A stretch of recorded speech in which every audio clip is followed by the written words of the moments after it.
Et nous sommes en effet à Lyon. Bonjour Gérard Collomb. Bonjour. À Lyon, en direct de cette belle brasserie, l'Institution. Vous êtes le maire de la ville, candidat à la métropole.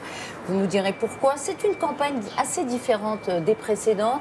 Je veux tout de suite dire qu'on est associé au quotidien 20 minutes, dont plusieurs lecteurs et lectrices ont souhaité vous poser des questions. Vous verrez.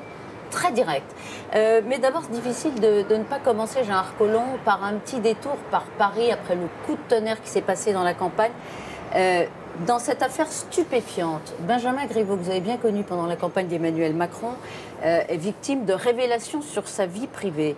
Il est victime ou, comme l'a laissé dire par exemple, ou l'a dit carrément Olivier Faure, le patron du Parti Socialiste, il est coupable d'une forme d'irresponsabilité dans son comportement. Je crois qu'aujourd'hui, lorsque l'on est homme politique, il faut faire attention à tout. Et donc, essayer d'avoir une conduite qui ne prête pas à critique sur aucun point, parce que les réseaux sociaux sont partout et tout peut être diffusé, comme on vient de le voir avec l'affaire de Benjamin Griveaux. Bon, on voit bien qu'aujourd'hui, il y a peut-être quelque chose qui s'est déjà lancé longtemps à l'avant et qui finalement devait être révélé quelque temps avant les élections municipales. Donc, à la fois, vous dites il faut faire très attention à ce qu'on fait quand on est un homme public. Il a peut-être été imprudent. Bien sûr. Et également, c'est peut-être une manipulation électorale. On le saura dans quelques temps. Est-ce que c'est Emmanuel Macron? C'est l'enquête judiciaire qui nous dira cela. Est-ce que c'était Emmanuel Macron qui était visé, à votre avis? En tout cas, on va dire que pour La République En Marche, à Paris, c'est évidemment quelque chose qui est totalement inattendu et qui, du coup, rebat totalement les cartes de la campagne.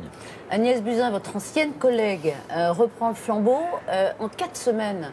Elle n'aura pas le temps de labourer les 17 arrondissements de Paris. En 4 semaines, elle peut incarner une ville. C'est possible, oui, ça? En même temps, si vous voulez, Agnès Buzyn est quelqu'un qui a une personnalité forte, qui au ministère occupe un poste extrêmement important avec des dossiers qui sont sensibles et qu'elle a plutôt bien traités. Donc je pense qu'elle peut reprendre le flambeau. Vous avez un conseil à lui donner? Vous qui avez fait tellement de campagne municipale. Aucun conseil. D'abord, si vous voulez, moi autant je connais bien Lyon, autant Paris m'échappe un peu, donc je n'ai pas de conseil sur le programme qu'elle doit présenter. Et encore un mot, vous avez été ministre de l'Intérieur, on parle beaucoup des réseaux sociaux, du poids qu'ils ont aujourd'hui dans la vie publique. Est-ce qu'il faut renforcer l'arsenal ou simplement appliquer les sanctions qui ont déjà été adoptées contre ceux qui contreviennent, par exemple, au respect de la vie privée? Non, je pense qu'il faut effectivement appliquer les sanctions. On doit aller plus loin sur ce qui ressort, on va dire, par exemple, de la diffusion de la haine, de l'antisémitisme, etc., où effectivement il faut aller beaucoup plus loin que l'on ne va aujourd'hui. Et c'était d'ailleurs, lorsque j'étais ministre de l'Intérieur, une des discussions que l'on avait avec les groupes comme Google. Plus loin, de manière à ce que, si vous voulez, il y ait un retrait de contenu qui se fasse le plus vite possible. Beaucoup plus vite encore qu'aujourd'hui. Absolument. Absolument. Vous pensez encore bien sûr, parce qu'il y a une diffusion qui est extrêmement rapide. D'accord. Gérard Collomb, il reste 4 semaines de campagne. Vos concurrents se sentent pousser des ailes. Dans le Figaro, encore ce matin, c'est pas un journal lyonnais, enfin c'est un journal national qui compte, il est écrit que le plus ancien et le plus puissant des barons macronistes, vous, est menacé. Vous êtes inquiet? Non, je ne suis pas inquiet. Moi, je fais ma campagne, je développe mes idées. Les Lyonnais savent ce que nous avons fait par le passé. Donc, les engagements que nous prenons pour l'avenir, je pense qu'ils croient qu'ils sont aujourd'hui évidemment sincères et qu'ils peuvent continuer à changer la ville comme nous l'avons fait par le passé. On y reviendra. Il y a 2 bulletins de vote, c'est tout à fait nouveau, qui vont être soumis aux électeurs les 15 et 22 mars. Un pour élire le maire de Lyon et un deuxième pour élire le président de la métropole. Vous êtes maire de Lyon, vous présentez à la métropole. Pourquoi? Parce que c'est là où il y a le pouvoir, c'est là où il y a l'argent, Gérard Collomb. Si vous voulez, d'abord parce que j'ai créé cette métropole. Comme vous le savez, c'était la fusion de l'ancien Conseil général et de l'ancienne communauté urbaine. Pourquoi avons voulu avons-nous voulu faire cela? Tout simplement parce que la communauté urbaine avait des pouvoirs en matière d'économie, en matière d'urbanisme, en matière de transport, mais que le Conseil général avait des pouvoirs en matière sociaux. Et nous voulions, nous, essayer de remailler ce que moi j'appelais l'urbain et l'humain, prendre dans toutes les dimensions la vie quotidienne des habitants de cette agglomération. Il y a 59 communes. Mais c'est là où finalement, ce sera une forme de gouvernement pas de la région, mais de la métropole. Vous avez 14 circonscriptions dans lesquelles... C'est vous qui les avez d'ailleurs déterminées. C'est pas moi, c'est le gouvernement qui détermine. Donc, effectivement, il y a 14 circonscriptions qui, finalement, sont construites sur le modèle des arrondissements à Lyon. Et donc, on ne fait qu'élargir ce qui est la loi PLM appliquée à Paris, Lyon et Marseille. Quel budget, la métropole ? Le budget de la métropole, c'est un budget qui est aux environs de 3 milliards. Et de la ville ? Le budget de la ville, c'est beaucoup moins, c'est 800 000. Oui. Donc, il y a quand même... l'argent est là, on peut le dire. L'argent est plutôt à la métropole. Il y a un thème mais avec des compétences totalement différentes. Il y a un thème central qui se dégage, si on peut dire, dans cette campagne. Ici, ce n'est pas la sécurité, contrairement à beaucoup de villes dans ces municipales. Ici, c'est l'environnement. Et pour les Verts, on a entendu Bruno Bernard tout à l'heure, pour les Verts, votre bilan, c'est plus de pollution, c'est une respiration moins facile l'été qu'il y a 6 ans quand vous avez été réélu. Alors écoutez, je ne crois absolument pas à cela. D'ailleurs, les chiffres qui sont donnés sur la ville par les organismes indépendants montrent effectivement qu'on a plutôt diminué du point de vue de la pollution. Par contre, donc il ment sur le bilan. Il ment sur le bilan. Il dit des choses, c'est des fake news. Il n'est pas conforme aux chiffres qui nous sont donnés. Le problème, par contre, c'est qu'effectivement, nous avons aujourd'hui dans Lyon deux voiries nationales et internationales qui transitent par Lyon, à la fois par le tunnel de Fourvière que tout le monde connaît et en même temps par ce qu'on appelle la rocade Est qui, lorsqu'elle avait été construite, devait être une rocade des villages qui aujourd'hui voit tous les camions qui vont du nord au sud de la France passer par cette rocade. Donc moi, ce que je propose, c'est de les écarter de manière justement à pouvoir réduire la pollution. Les écarter en dehors de la ville. Vous avez par exemple... De refaire des nouvelles voies alternatives à ces 2 axes centraux. Aujourd'hui, vous avez par exemple sur l'est de Lyon, au-delà de l'aéroport de Lyon, une A432 qui est déjà les 2 tiers d'un grand contournement de Lyon. Pouvoir le terminer de manière à faire en sorte que les gens ne passent pas au milieu de l'agglomération et donc enlever la pollution. Est-ce que vous parlez de l'anneau des sciences, comme on dit? Non. Alors l'anneau des sciences, c'est encore autre chose. Oui, l'anneau des sciences, si vous voulez, c'est un périphérique.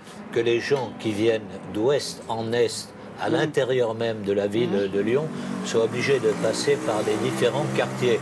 Aujourd'hui, vous avez un transit tous les matins qui fait que par les quartiers des 5e arrondissement, de Tassin-la-Demi-Lune, du 2e arrondissement, vous avez des files de voitures ininterrompues, alors qu'on pourrait effectivement avoir un périphérique en souterrain que l'on construirait effectivement en souterrain 4 voiries, mais que par contre, nous aurions 9 voiries à redéployer le long du Rhône, avec la possibilité de créer un cheminement piéton le long du Rhône, comme nous l'avons fait sur l'autre berge, que nous pourrions avoir des cyclistes, que nous pourrions avoir des bus en site propre. Voilà, c'est essayer d'avoir plutôt une redéfinition moderne des circulations à l'intérieur de l'agglomération. Je vais revenir sur l'anneau des sciences. L'anneau des sciences, pour ceux qui ne sont pas lyonnais, ça ne dit rien. C'est donc un bouclage du périphérique que vous voulez donc enterrer. Ça coûte 3,5 milliards. Il y a une question précise d'un lecteur de notre partenaire 20 minutes qui porte sur ce projet.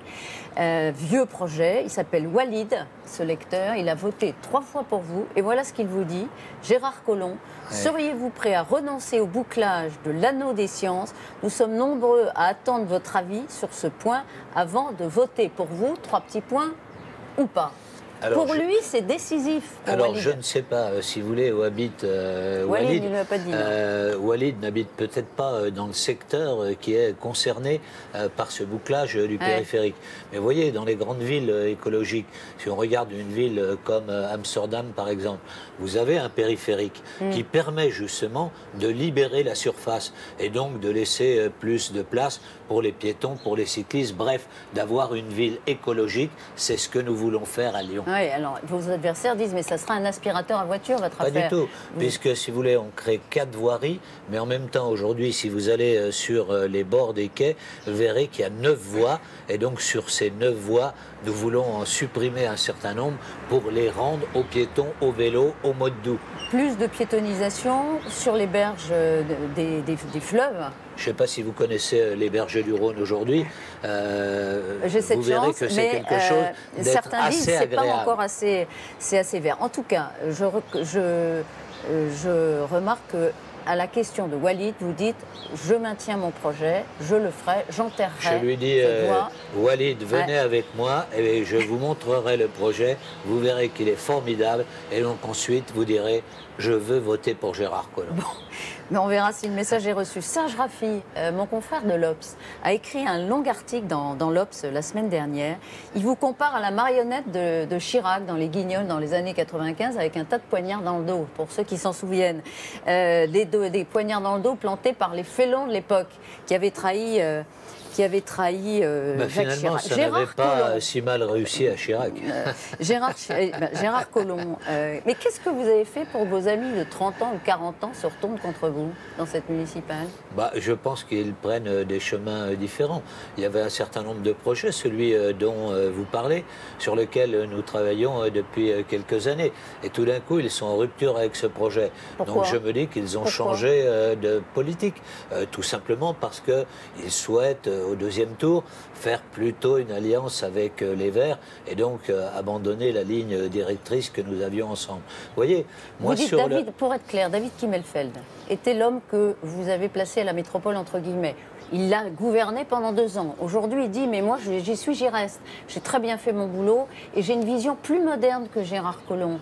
C'est lui qui le dit. Moi, et donc, il se retourne contre vous. Je pense effectivement que la vision que l'on a portée, c'est-à-dire d'alliance de l'économie et de l'écologie, est une vision futuriste. Vous voyez bien, aujourd'hui, sur le constat, tout le monde est d'accord. Réchauffement climatique, perte de la biodiversité, pollution des villes, tout le monde est d'accord. Ensuite, sur les solutions, on voit bien que le monde est en train de changer et que l'innovation va nous permettre de répondre à un certain nombre de problèmes écologiques.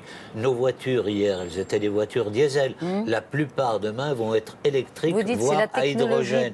Donc la technologie sur les 2 sources principales de pollution, les mobilités, sur les bâtiments, vont changer, vont révolutionner notre monde. Il ne faut pas imaginer le monde de demain comme celui d'aujourd'hui, juste un peu prolongé. Non, ça va être un bouleversement total, parce qu'à partir du moment où, je dirais, l'ensemble des habitants à travers le monde ont pris conscience de ces difficultés, nous sommes en train de trouver les solutions pour les résoudre. Ouais. Il y a une lectrice du quotidien qui résume la question assez simplement. Elle a 64 ans, lectrice de 20 minutes. Pourquoi devrais-je voter pour vous, Gérard Collomb, plutôt que pour David Kimmelfeld, qui, on le rappelle, est le dissident La République En Marche, qui est aujourd'hui, je crois, en 3e position dans les sondages, derrière vous et Le Vert. Pourquoi je dirais à cette dame, est-ce qu'elle trouve que Lyon a changé depuis 10 ans?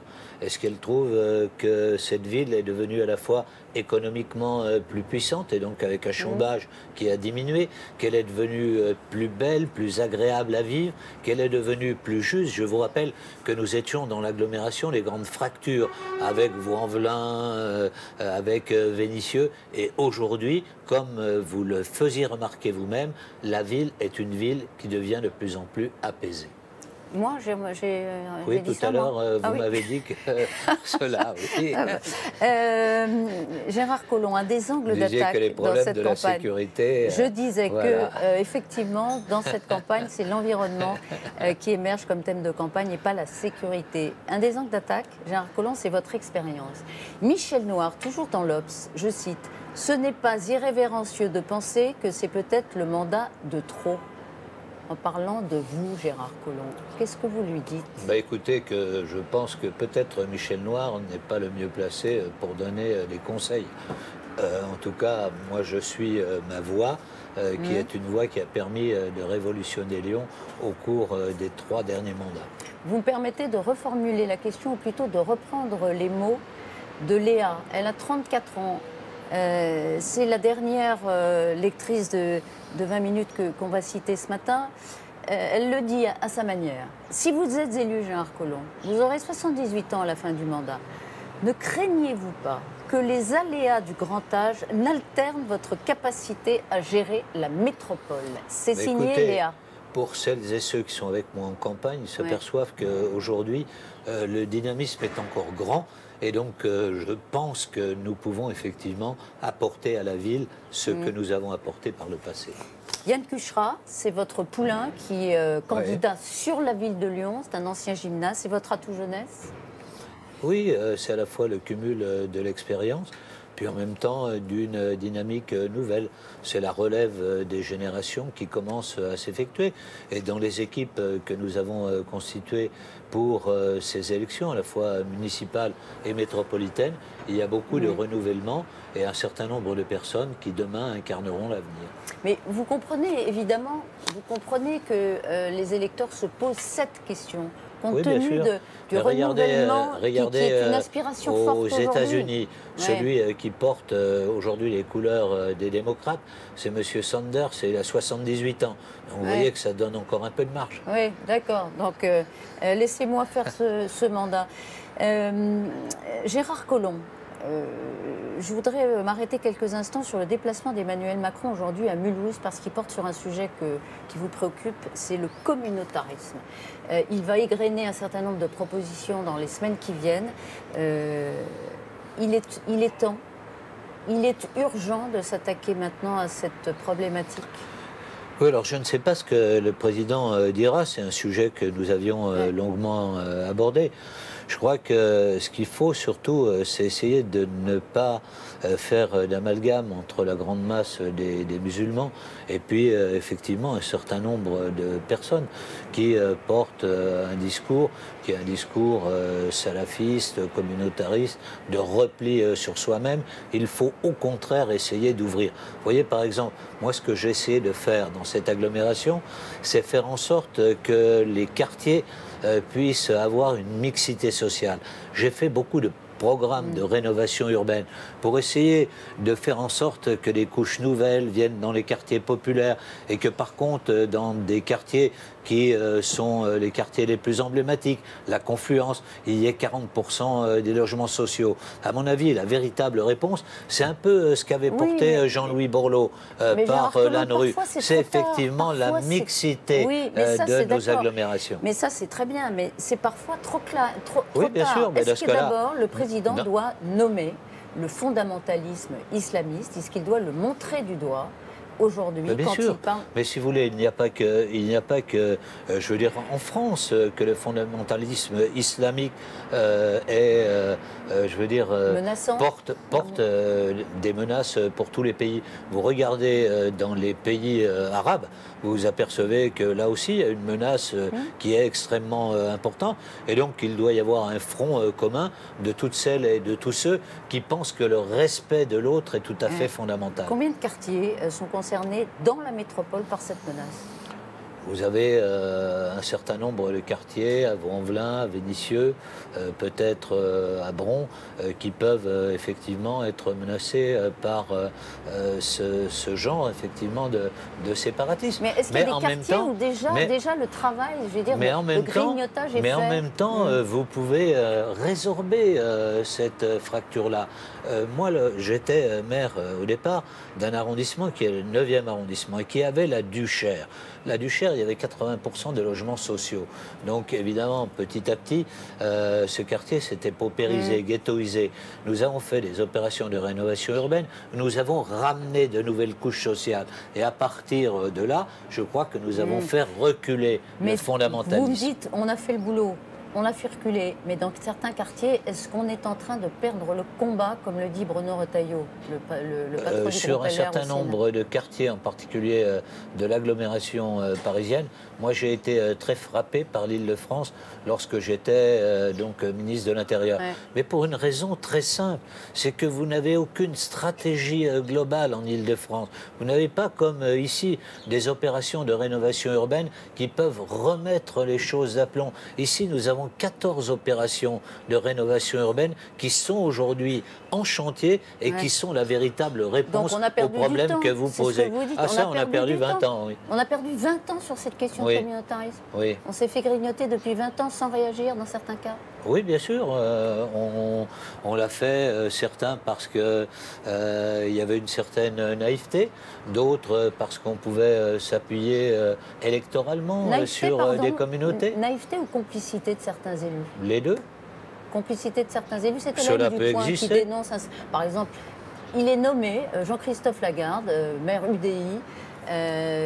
Voilà, moi, je ne connais pas les situations, mais je veux dire que ça peut exister, bien évidemment. Oui, mais ça existe ou bien ça peut évidemment. exister? Oui, ça existe. Donc ça, il faut l'éradiquer. Il faut l'éradiquer, il faut le dénoncer. Oui, bien sûr. Il faut désavouer ces maires. Il faut en tout cas faire en sorte qu'ils changent effectivement de pratique, ou bien que les élections permettent de changer à l'intérieur de la ville. Encore un mot, Gérard Collomb. La réforme des retraites, elle arrive laborieusement à l'Assemblée nationale. Le gouvernement n'est pas parvenu à convaincre une majorité de Français de sa pertinence. C'est factuel. Comment vous l'expliquez? Simplement qu'on a voulu mêler deux réformes finalement qui n'aurait jamais dû l'être. À la fois donc le problème de fond, donc évidemment le vieillissement de la population, et la réponse par points était à mon avis une réponse qui a permis en Suède, en Italie, de réformer les régimes de retraite. Mais en même temps, il y avait ce problème de financement, et on a voulu effectivement résoudre les deux en même temps. D'où, par exemple, ce qui s'est passé avec la CFDT, et donc cette espèce de fracture qui s'est passée. Je pense que c'était effectivement une erreur dans l'exécution, et aujourd'hui, je pense que le gouvernement a du mal à rattraper cette erreur de départ. Alors on sait qu'Édouard Philippe était très très allant sur cette affaire d'équilibre financier associé directement à ce calendrier. C'était une erreur pour vous? En tout cas, on voit bien que ça pose des difficultés. Martine Aubry, la semaine dernière, candidate à Lille, sa succession à Lille, elle a dit avec Emmanuel Macron, l'inhumanité est en marche. Oui, je crois que ce sont des mots très forts et peut-être trop forts, mais je connais le tempérament de Martine Aubry. Ah, un peu d'indulgence. Vous dites que c'est un problème de caractère, pas un problème de fond?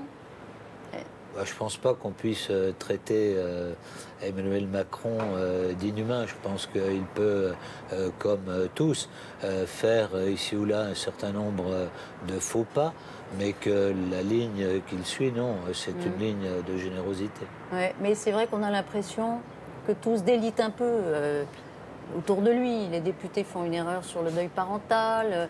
Il pose avec un t-shirt, lui, qui laisse entendre que la police a tort d'utiliser le LBD, ce coup de tonnerre Griveaux. Il y a un drôle de mayonnaise autour de la majorité d'Emmanuel Macron. Je vous rappelle que dans le temps, il m'était arrivé de dire que sur tel ou tel point, nous faisions fausse route. Je pense qu'effectivement, il y a un certain nombre d'erreurs qui ne devraient pas être commises. Peut-être ce qui manque à cette majorité, c'est d'avoir travaillé sur un vrai corpus idéologique.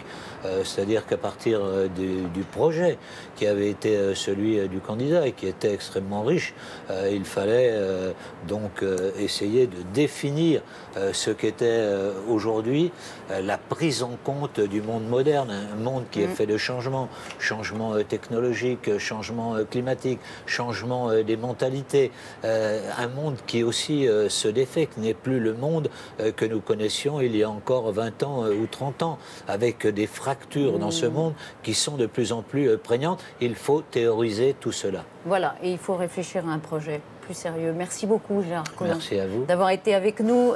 Voici la liste, vous la voyez sur votre écran, des autres candidats pour ces municipales, j'allais dire, pour cette élection à la métropole de Lyon. Merci à toute l'équipe technique, à Laurent Delpech et à Luc de Guillage d'avoir permis cette liaison en direct de Lyon à vous Paris, comme on dit. Voilà, ouh là là, à vous Paris, Elisabeth.